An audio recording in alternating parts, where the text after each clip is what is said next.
Bonjour à tous, je suis ravie de vous retrouver aujourd'hui pour une vidéo un petit peu spéciale puisque c'est mon premier tuto en tant que membre de la DT de Béatrice Garny.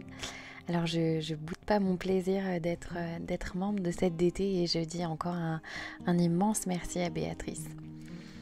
J'ai voulu ce mini tout petit, mais je pense qu'il peut s'adapter à pas mal de créations. En tout cas, c'est comme ça que je l'imagine. Donc je vous mets à l'écran les mesures de la cartonnette que j'ai utilisée, sachant que je pense qu'il est tout à fait possible de l'adapter à plein de circonstances, puisque ce ne sont que des petites pages pochettes que je vais vous proposer de décorer. J'ai bien évidemment utilisé la collection hiver, vous avez dit hiver, de Béatrice Garny. Je vous mets un lien vers la boutique en barre d'informations.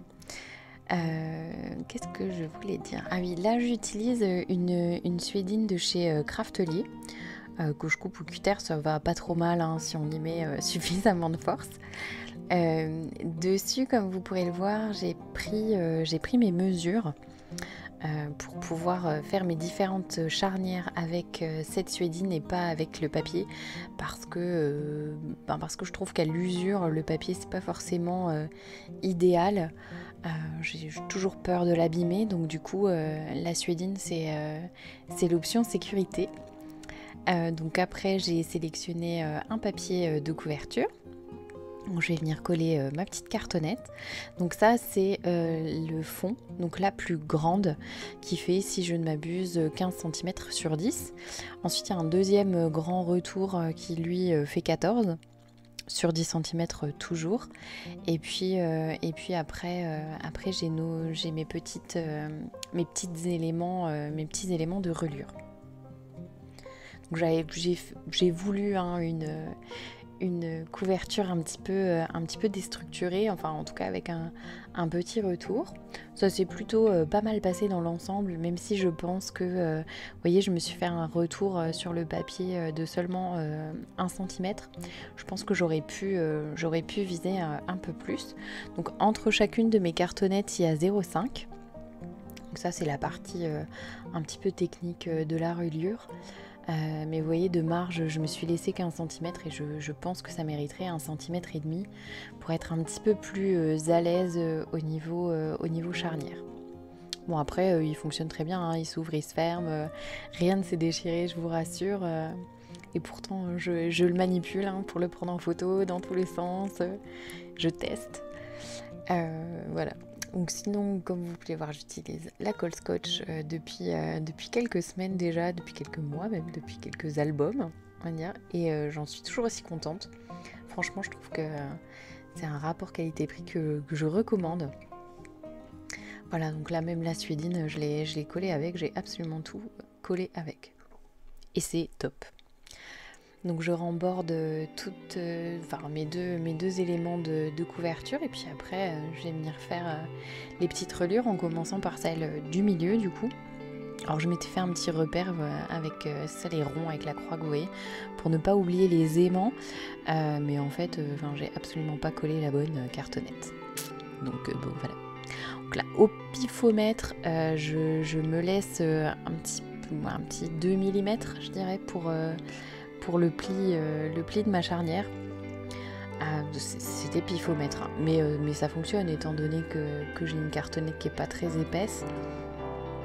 Ça marche super bien. J'ai pas eu de soucis particuliers. Donc voilà, je colle et je colle.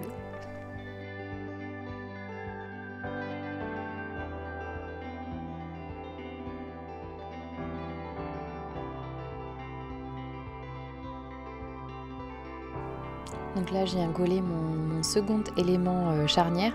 Bon là, par contre, j'avais prévu mon petit centimètre de collage et je pense que j'ai bien fait. Et puis pareil, je me laisse à peu près 2 mm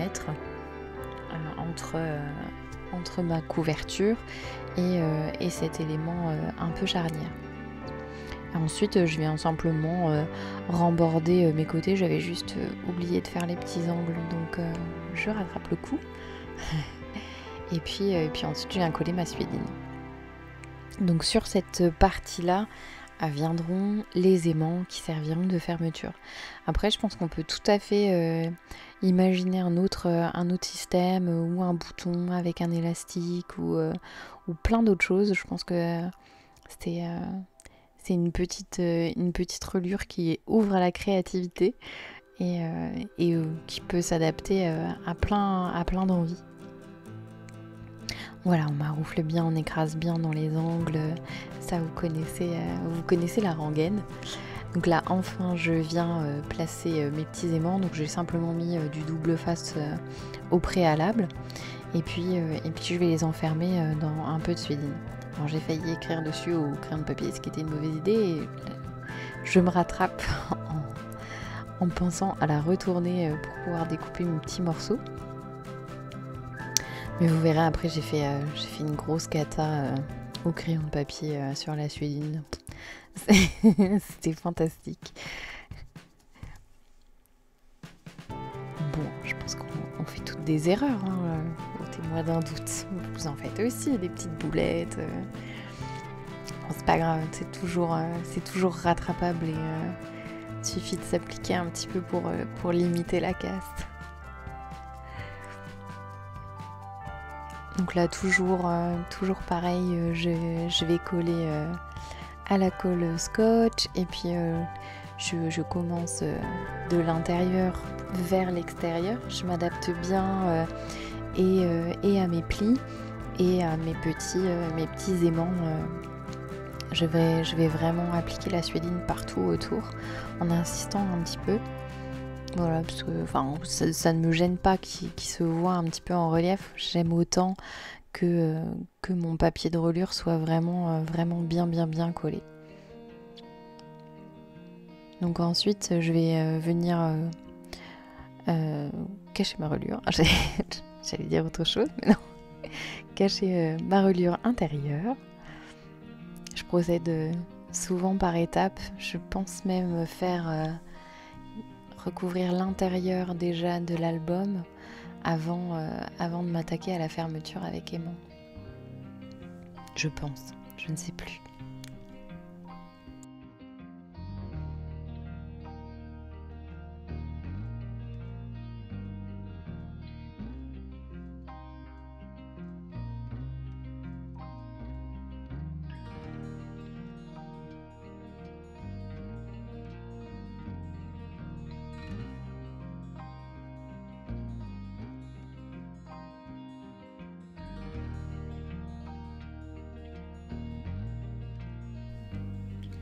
Donc là, je vérifie 100 fois que ma couverture me plaît, que tout tient bien. Je pense que cette petite charnière centrale, c'est vraiment un élément primordial. Donc du coup, je la bichonne et je vérifie que tout fonctionne bien. Donc ensuite, enfin, je viens placer mes aimants. Pour ça, je les colle au dos des aimants, ça je suis sûre que je les colle dans le bon sens. Et j'y ai mis un petit peu de double face. Alors bon, j'ai pas insisté parce que je voulais pouvoir les bouger, donc j'ai pas collé fort. Mais c'est vrai que l'album étant vide, c'est un petit peu compliqué de bien les placer, donc je m'y reprends à 2 fois. Et puis ça fonctionne.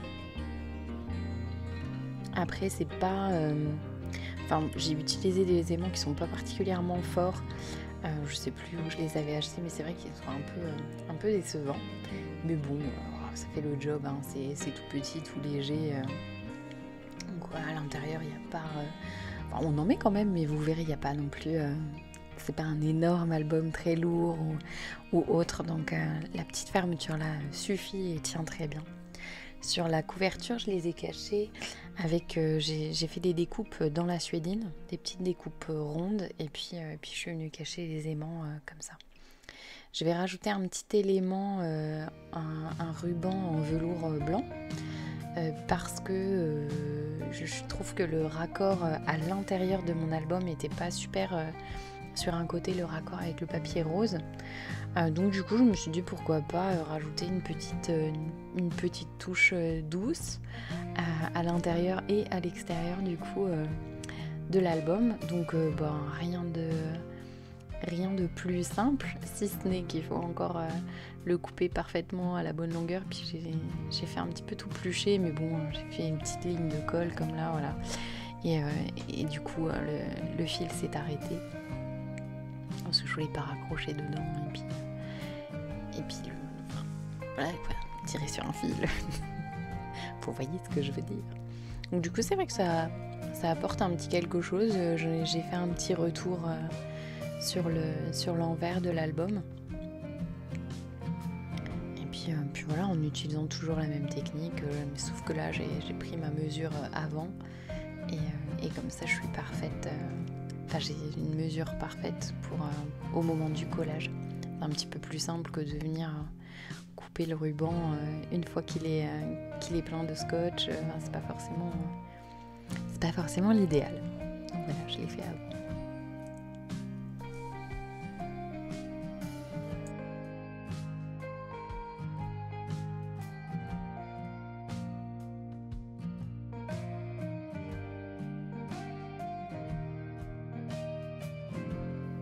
Et voilà, la petite déco de couverture est terminée. On y reviendra après pour faire le système d'attache des petites pages pochettes.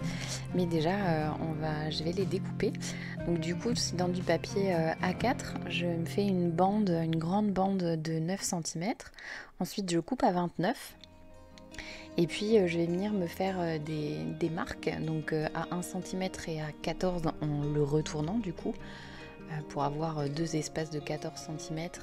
Et puis ensuite, dans le sens de la longueur, je me fais un petit pli à 8. En fait, simplement pour me dégager des pattes de collage, puisque ce seront des pochettes. Donc j'en ai fait 3. Franchement, je pense qu'il est tout à fait possible d'en faire plus, à condition bien évidemment d'agrandir un petit peu la charnière, la largeur de charnière.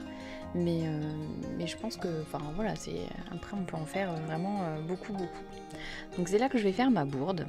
Parce qu'une fois que j'ai fait mes petites pochettes, je vais bien évidemment vouloir venir faire les trous sur ma reliure. Et bien évidemment, je prends le repère, comme elles sont plus petites que ma couverture, parce que je voulais que les pochettes à l'intérieur dépassent, enfin leur contenu dépasse un petit peu. Du coup, les pochettes sont plus petites. Je sais pas si je m'exprime bien. Mais enfin bref, j'ai pris mes mesures tout en haut, alors que je les positionne à 1 cm du bas. Donc pour les trous du bas, je vais venir faire les trous avec ma crocodile, bien évidemment. Et puis pour les trous du haut, vous allez voir, je vais galérer comme pas possible. Donc du coup, à la suite de ça, j'ai commandé une crocodile colle de cygne, je crois qu'elle s'appelle, pas la grande.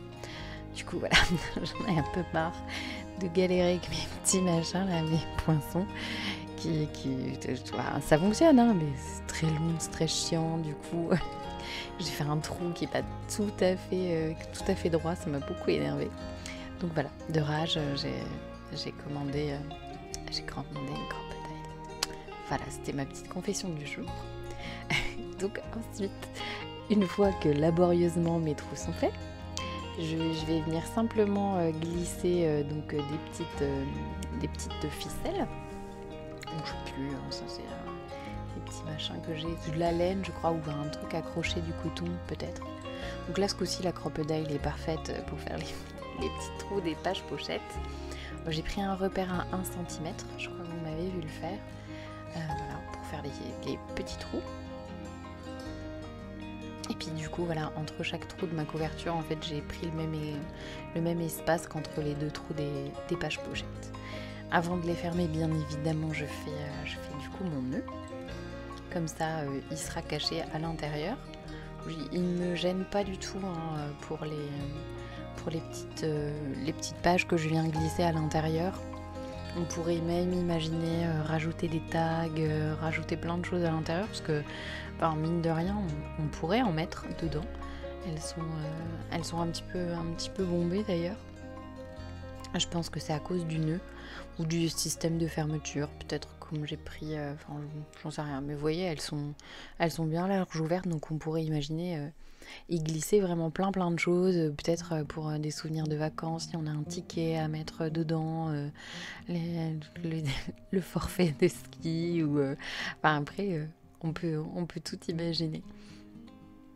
Donc voilà, je fais mes petits nœuds. Donc il y en a qui me font plus ou moins galérer, hein, mais globalement, comme il faut que je tienne le premier nœud que je fais avant de venir vraiment serrer le second, voilà, je galère un petit peu.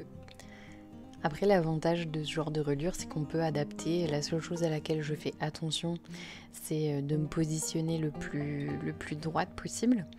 Et puis au moment où je serre mon nœud, je fais vraiment attention que mes pochettes soient bien alignées, parce qu'il ne s'agirait pas, voilà, qu'il y en ait une qui soit 3 ou 4 mm au-dessus de l'autre. Enfin, après, ça fait un petit peu... il faut un petit peu de comment je pourrais dire, de rigueur pour que ça soit harmonieux et joli. Entre guillemets, hein. Je suis un peu perfectionniste peut-être, mais... Donc voilà, ensuite je viens simplement les coller l'une sur l'autre, je redonne un petit coup de plioir, et puis globalement le boulot est fini. Donc là je vais vous laisser là, et puis je vais aller décorer tout ça. Et puis je vous montre le final, parce que du coup il y a une semaine entre chacune de ces vidéos. Puisqu'entre temps je suis partie à l'école, et du coup voilà la fin. Donc la couverture, je l'ai décorée très simplement avec une petite phrase qu'on trouve dans la collection. Vous pourrez retrouver des tamponnages colorisés. Qu'est-ce que j'ai mis d'autre ? Il y a les die, bien évidemment. La jolie couronne, je l'ai découpée dans la page de cartes de Project Life.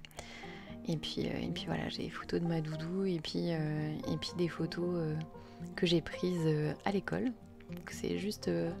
au pied de mon internat, il y a 2-3 petits spots très jolis à faire en photo. Donc là, avec mes petits sapins, j'ai voulu faire comme une petite forêt. C'est pas forcément, elle me plaît pas forcément, mais ça a le mérite d'être là. Voilà, donc il y a plusieurs die de la collection. Il y a une esperluette qui est de je ne sais plus quelle collection. Je crois que c'était Poésie d'automne. Là, il y a mon gros chat bien au chaud. Alors lui, c'était sûr qu'il fallait que je lui mette... ce petit mot bien au chaud, parce que ça le caractérise complètement. Encore une jolie vue de l'internat, et puis comme je vous le disais, voilà, c'était hyper rapide. C'est un petit album qui prend vraiment très peu de temps à faire. Je vous conseille, si vous avez des petits souvenirs à condenser. Moi j'ai pris beaucoup de plaisir à scraper cette collection toute douce, et j'espère que vous aurez pris un peu de plaisir à regarder cette vidéo. Encore un grand merci à Béatrice pour son invitation à faire partie de l'équipe. Et puis nous, on se retrouve très vite.